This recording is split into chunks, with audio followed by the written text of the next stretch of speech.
All right, Alex, I have to tell you, he's my all-time favorite comedic actor, John Krasinski. But now, listen, he's taking on a much different role than we've seen from him in his latest movie. Yeah, and Heather, I know you'll be super envious, but our entertainment reporter, Jim Ferguson, actually got to sit down and talk to him about it. Good morning, Jim. Good morning. Our Hollywood happening today takes a long trip to North Africa. The movie is 13 hours, The Secret Soldiers of Benghazi.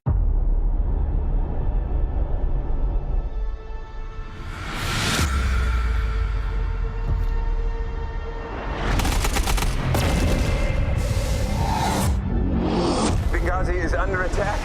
We need immediate assistance. You have a U.S. ambassador at risk. You gotta send us. You're not the first responders. You will wait. It's about an American ambassador who was killed during an attack at a U.S. compound in Libya. As the security team struggles to make sense out of the chaos, one of the more experienced contract soldiers, Jack, a retired Navy SEAL, is played by John Krasinski. Here's John. We are the only help they have. It has to make you feel good. You weren't there last night at the screening. I wasn't. With the critics. Applause. Really? Good You guys can be reaction. tough. I hope that's the reaction we're going to get in America. Yeah, exactly. I hope so too. I really do. And it deserves it. It really Thank you does. so much. It really That's does, really John. nice. Yeah. From Leatherheads, political football, Yeah. to a political football in Benghazi. Exactly. Yeah. Yeah. I think that was the last time I saw you. Is it? Yeah. Oh, wow. I think so, yeah. Yeah, I mean, the truth is, there is it seems like this is a political story. But it has to be told. Absolutely. And it's funny, because to me, I thought I knew everything I needed to know about Benghazi. I watched the news, I read the newspaper, and I think I was slightly embarrassed to find out how little I knew, especially about this particular story, which actually is the story. So all the politics came after this moment, and all the opinions and ideas, which everybody's entitled to, and I think that's a really important part of it. It completely overshadowed the true story of these 6 guys. And in a world where we tell all these superhero stories, it's really important that we tell these stories Exactly. where everybody that we know can look up to these real people.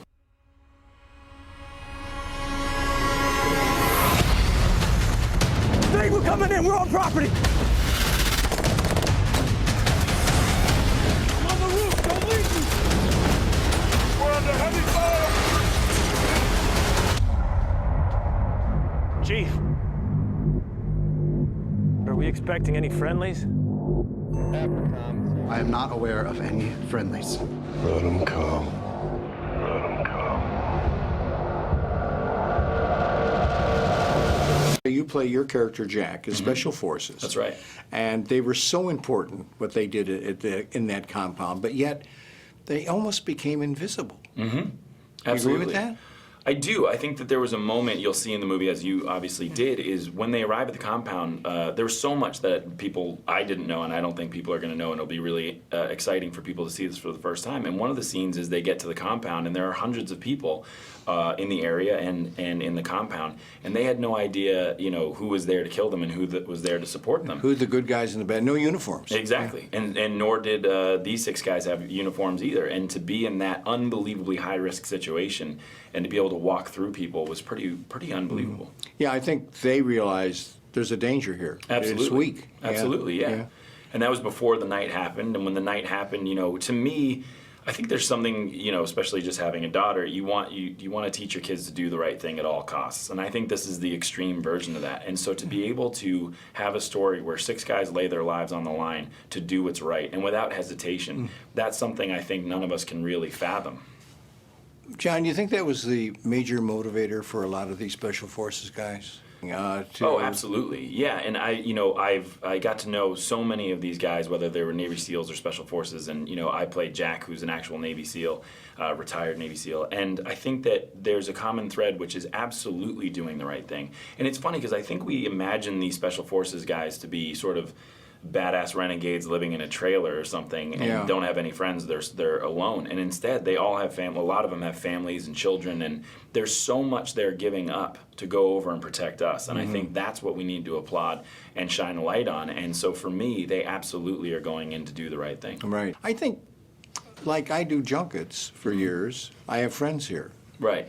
They go back and meet They're good friends, yeah. 100%. And there's also something really interesting that I don't think a lot of people know is these 6 guys didn't really know each other. I mean, Jack and Ty actually knew each other. Ty had asked Jack to come over to Benghazi. But the other guys Jack had never met before.